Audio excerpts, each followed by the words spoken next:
I want to bring in Democratic Congressman Brendan Boyle of Pennsylvania, ranking member of the House Budget Committee. It's good to have you back. Do you have concerns about safety and security at airports right now?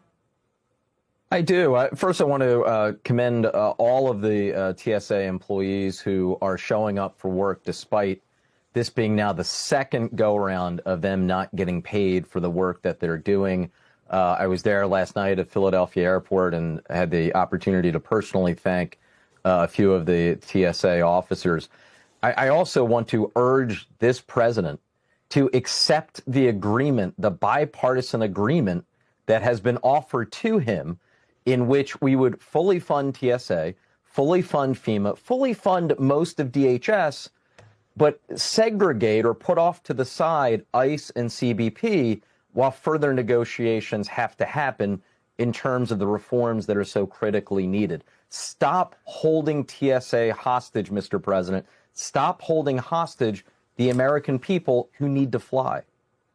Well, do you think that at least bringing in ICE agents will help the average traveler who is facing hours-long security lines right now? Is that a good idea?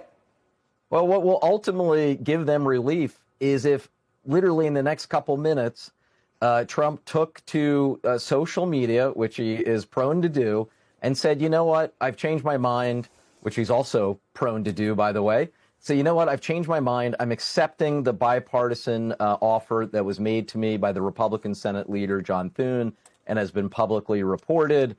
I'm going to stop this gambit to insist this entirely separate piece of legislation called the SAVE Act, which has no chance of becoming law.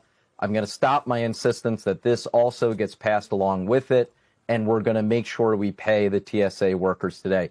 He is the one who is responsible for these long lines at the airport, Donald J. Trump. So two sources, to your point about John Thune, two sources tell MS Now that President Trump actually rejected Senate Majority Leader John Thune's alternative plan to fund DHS. And then, I don't know if you heard this, just moments ago, the president said he is not asking Republicans to do this for him, but for, well, I'll let you listen to him say it. So I'm tying Homeland Security into voter identification with picture and proof of citizenship in order to vote. And those two items are the most important thing having to do with Homeland Security. So it should be part of the Homeland Security bill. And I'm requesting that the Republican senators do that immediately. You don't have to take a fast vote. Don't worry about Easter going home. In fact, make this one for Jesus, okay? Make this one for Jesus. There's a lot to unpack there, Congressman. What do you make of those comments? Yeah, well, first, invoking the name of Jesus for this sort of thing is frankly offensive and sacrilegious to any person of faith, myself included. As far as his previous comments before that bizarre ending there, he makes it very clear, I think, that it is his insistence on an action on the SAVE Act that is the reason why we're here and that the American people are suffering. We are following breaking news this morning at airports all across the country. ICE agents are now on site at airports from Atlanta to Newark, and the Trump administration says they'll help get the long security lines under control, with the overwhelmed TSA agents calling out since they've now been working without pay for a month because of the DHS shutdown. Democrats and union officials say ICE agents have no place doing security screenings. Here's President Trump earlier on that plan. ICE was my idea. First person I called was Tom Homan. I said, what do you think? He said, I think it's great. Then I saw today there was some masks on. I didn't think the masks were appropriate. I put out a statement and I asked them, would it be possible to take off the mask? Because they should wear a mask when they're dealing with the murderers and the thugs let into our country. Let's bring in MS Now's Will McDuffie, who is live from Newark Airport in New Jersey, and Christine Vitale, TSA officer at O'Hare International Airport in Chicago. Will, let's start there in Newark. Tell us about the situation there this morning, and what more do we know about where these ICE agents are being deployed and what they're doing? Well, Anna, we know that they're being deployed to a handful of airports around the country to assist the critically understaffed TSA, whose agents, like you said, are missing paychecks during this partial government shutdown. And that's led to just surreal scenes of long lines and passengers missing flights. Now, here at Newark, things are relatively normal, at least on the surface. The security line behind me is only about 10 minutes long, and we have seen several ICE agents walking around. But what's unclear still, Anna, is what exactly the responsibilities are going to be. We haven't gotten a ton of answers from the administration on that. Let's take a listen, though, to Transportation Secretary Sean Duffy yesterday.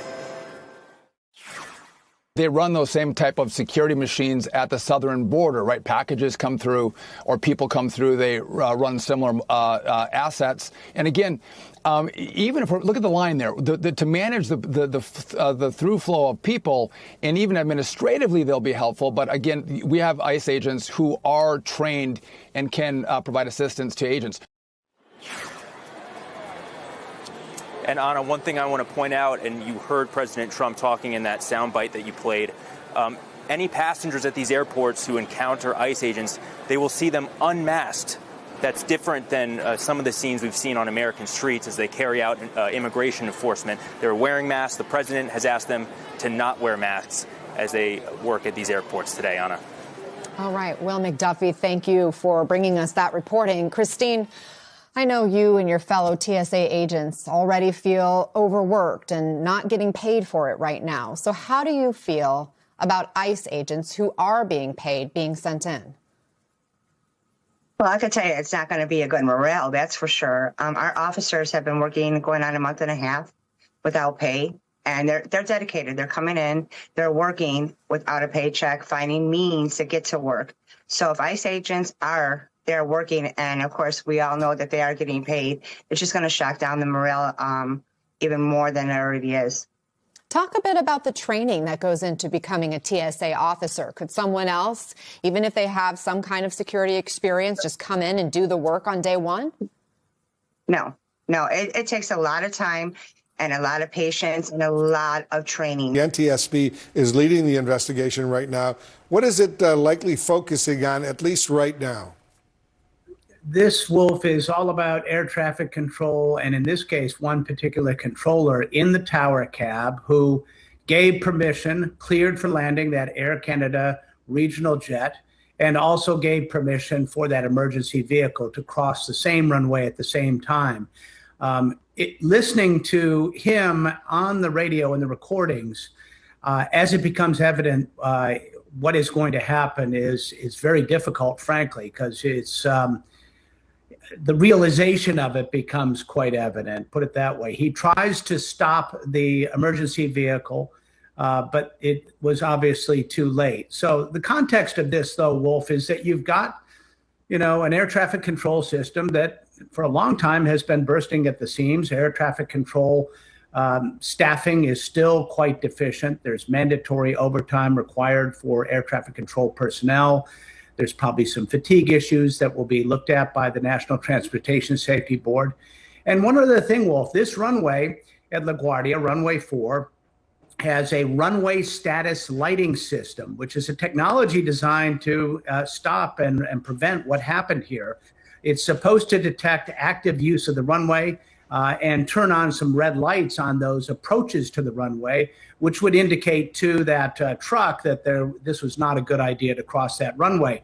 It will be interesting to see if that system was operating properly, and if it was, did the emergency responders focused on their mission to deal with yet another emergency, maybe didn't see it.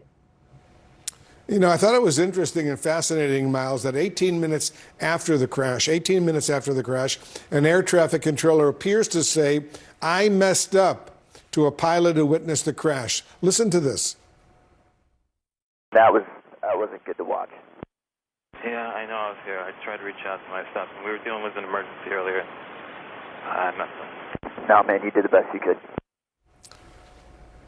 All right, Miles, I want to point out that determining root causes of accidents can take maybe, based on my experience, and you have a lot more than I do, at least a year, maybe longer, and often involve multiple contributing factors. How will these communications factor into this investigation? Well, I mean, it's there on the tape, Wolf, and it is hard to listen to that controller now has to carry that with him. That was his mistake. But it was his mistake specifically and individually, but that's put in the context of a system that has set him up for failure. It's a system where they are overworked. LaGuardia Airport is one of the busiest pieces of concrete on the planet when it comes to getting airplanes in and out.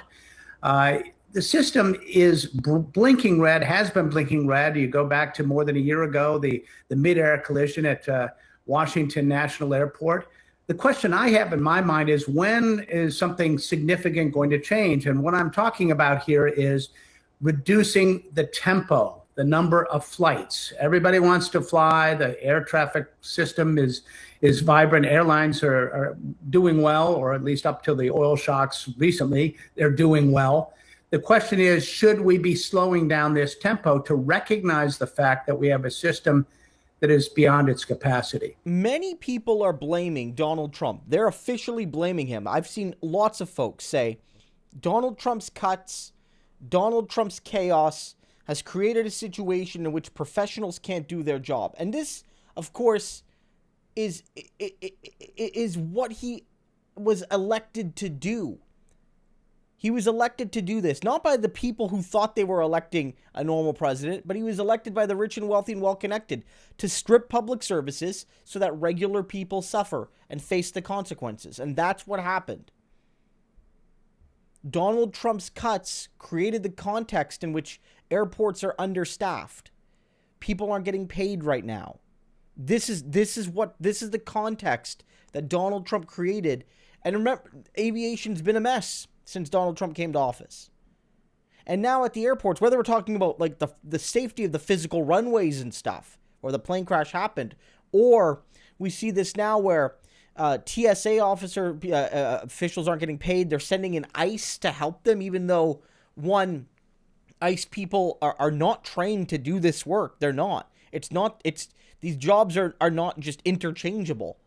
But then also that ICE has demonstrated a general lack of respect for human life. It makes everybody unsafe. It makes the workers unsafe. It makes the passengers unsafe. It makes the other staff at the airport unsafe. And it contributes to this wider climate. Donald Trump created this mess. He did. I've seen some people say there was one guy on duty to do at the airport while Trump is asking $200 billion for the military. He's making cuts to the government. And there's a shutdown that's happening while he's in the presidential chair. Donald Trump's America is deadly for the working class. But it's very, very good for the billionaires.